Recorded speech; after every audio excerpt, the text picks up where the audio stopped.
انہیں بصرے خبر ملی کہ آئیے کام بڑا آسان ہو گیا ہے، خلیفہ قتل ہو گیا ہے، قتل ڈالتے ہیں علی کے سر، علی کی دشمنی بھی پوری ہو جائے گی، وہ تو ہوئی حکومت پہ قبضہ ہمارا ہو جائے گا۔ یہ ایک پورا گروہ لے کے، ایک لشکر لے کے بصرہ سے روانہ ہو گئے، خبر مدینے پہنچ گئی۔ مولا نے ایک مخصوص صحابہ کا لشکر ساتھ لیا، علی نے رستے میں جا کے کہا انہیں مدینے داخل ہونے سے پہلے روکے۔ رستے میں ایک میدان میں جا کے دونوں فوجوں کا آمنا سامنا ہو گیا، کیونکہ وہ جو آئی تھی وہ اونٹ پہ بیٹھی ہوئی تھی، اونٹ کو عربی میں جمل کہا جاتا ہے، جس میدان میں جا کے وہ اونٹ رکا اسے کہتے ہیں میدان جمل، جس کی وجہ سے یہ جنگ مشہور ہے، جنگ جمل۔ اب وہاں پہ آ کے اونٹ کھڑا ہو گیا، اونٹ جب کھڑا ہوا تو اس سے پہلے رستے میں ایک لائن میں بھول گیا، میں ایک لمحے کے لیے واپس جاتا ہوں، ایک جگہ پہ گزرتے ہوئے اس اونٹ پہ کتے بھونکے تھے۔ اس بی بی نے طلحہ اور زبیر سے پوچھا یہ کون سی جگہ ہے؟ انہوں نے کہا مقام حواب ہے۔ اس نے لرز کے کہا آدھی رات کو مجھے محمد نے جگا کے کہا تھا جسے مقام حواب کے کتے بھونکے وہ حق پہ نہیں۔ میری بیویوں میں سے ایک بیوی جسے حواب کے کتے بھونکیں گے وہ حق کے خلاف تھی۔ 40 بندوں نے قرآن پہ ہاتھ رکھ کے گواہی دی کہ یہ جگہ حواب نہیں۔ یہ اسلام کی پہلی جھوٹی گواہیاں تھیں، جنہوں نے ہوا پہ جھوٹی گواہیاں دے دی، یہی گواہیاں فتح میں استعمال ہوئی تھی۔ اب آ کے کھڑے ہو گئے، میدان سج گیا، علی ہر صورت کوشش کر رہے تھے کہ جنگ نہ ہو، کیونکہ ان کی سازش تھی کہ علی کے ہاتھوں قتل عام ہو تاکہ ہم علی کی دشمنی میں مزید اضافہ کر سکیں۔ علی چاہتے تھے کہ مزید قتل عام نہ ہو۔ مولا علی نے بس میں بالکل ختم کرنے لگا ہوں، چند چہرے نیند میں آ گئے ہیں تو اب میں بالکل ختم کرنے لگا ہوں، بس بات مکمل کروں سرکار، بسم اللہ۔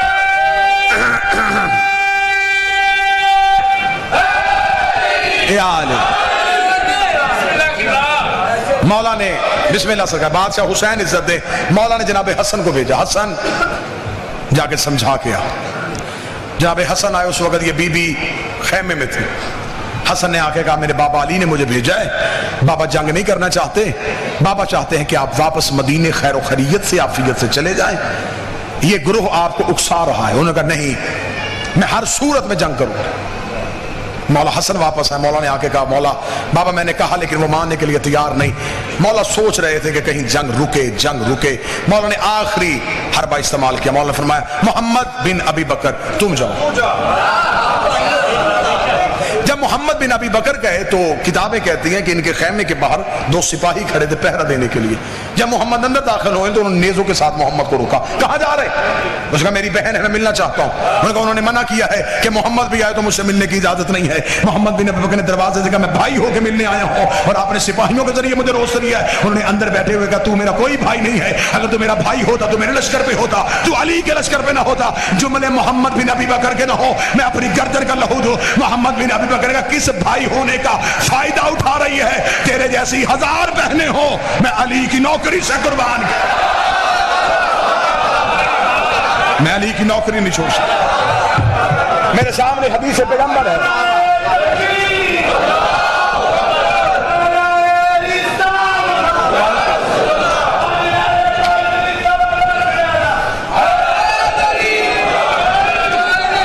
متوجہ صاحبہ، میں وار دوں علی کے نوکری سے۔ اس نے کہا پھر محمد واپس جا۔ محمد بن ابی بکر واپس آ گئے، صبح کے وقت اونٹ کو میدان کے بالکل وسط میں لا کے کھڑا کر دیا۔ تاریخ کہتی ہے اونٹ بھی عام اونٹ جیسا نہیں تھا، اس کا چہرہ ہیبت ناک تھا، نکیلے دانت تھے، لمبا قد تھا، اونٹوں میں بھی وحشت ناک اونٹ تھا، جس پہ لا کے اماری رکھی گئی، اماری میں انہیں بٹھایا گیا، ارد گرد حصار گھوڑوں کا باندھا گیا۔ جب مولا علی نے فرمایا سپاہیوں سے کہ حملہ کیا جائے، حملہ کرنے کے لیے جب علی کے نوکر آگے گئے اور صف باندھ کے کھڑے ہوئے کہ کوئی مقابلے پہ آنا چاہے تو آئے، کتابیں کہتی ہیں کہ دوسری طرف سے اب کیا سازش ہوئی؟ وہ سازش نہیں ملا، ایک سپاہی ادھر سے آتا، اونٹ کی مہار چومتا اور علی کے نوکروں کی تلوار کے نیچے جا کے اپنی گردن کرتا۔ گردنیں کٹنی شروع ہو گئیں. لوگ رضاکارانہ طور پہ اپنے آپ کو موت کی گھاٹ اتارنا شروع. سپاہیوں نے کہا یہ علی لڑے کس سے؟ ہم لڑنے کے لیے تیار ہوتے ہیں، وہ سامنے آ کے گردنیں کر دیتے ہیں. اونٹوں کی کوئی مہار چوم رہا ہے، کوئی اونٹ کے پاؤں چوم رہا ہے. علی نے کھڑے ہو کے فرمایا مجھے اندیشہ ہے جیسے سامری کے بچڑے کی پوجا ہوئی تھی اس اونٹ کی پوجا نہ ہونی شروع ہو جائے.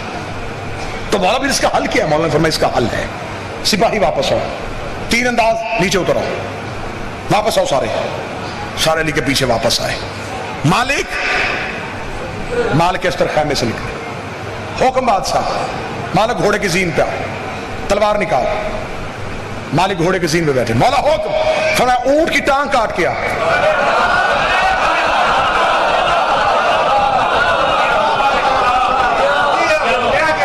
اب علی کے نوکر پیچھے بیٹھے، علی کے بیٹے جو ہیں وہ ٹیلے پہ ہیں اور علی دیکھ رہے ہیں. مالک اس طرح گھوڑے کی زین پہ حکم علی ہے، تلوار نیام سے نکالی. پوری شدت سے مالک دوڑ کے گئے، گھوڑے کی زین چھوڑی، گھٹنوں کے بل کھڑے ہو کے مالک نے وار کیا، اونٹ کی گردن کاٹی. مالک گھوڑے کی پشت پہ سوار ہوئے، گھوڑا آگے نکل گیا. پیچھے مڑ کے مالک نے دیکھا 3 اونٹیں، ٹانگوں پہ اونٹ کھڑا ہے.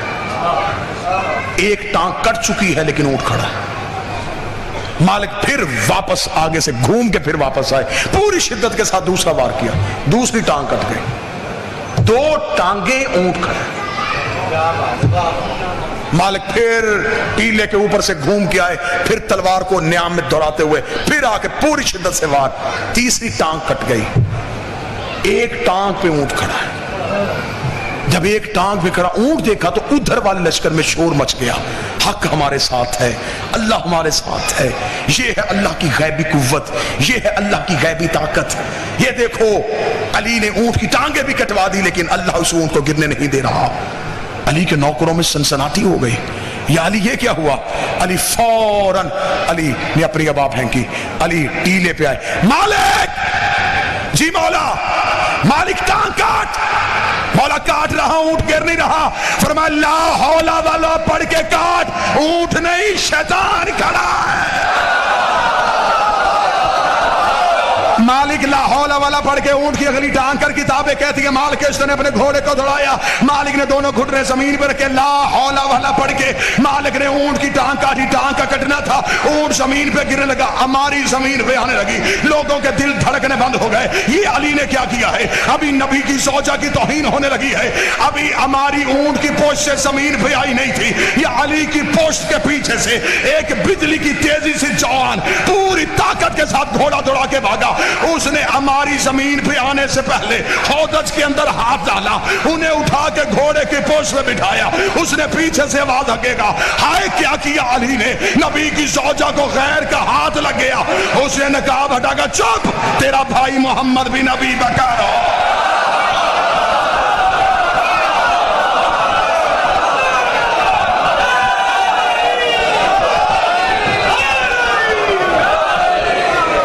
میں غیر نہیں.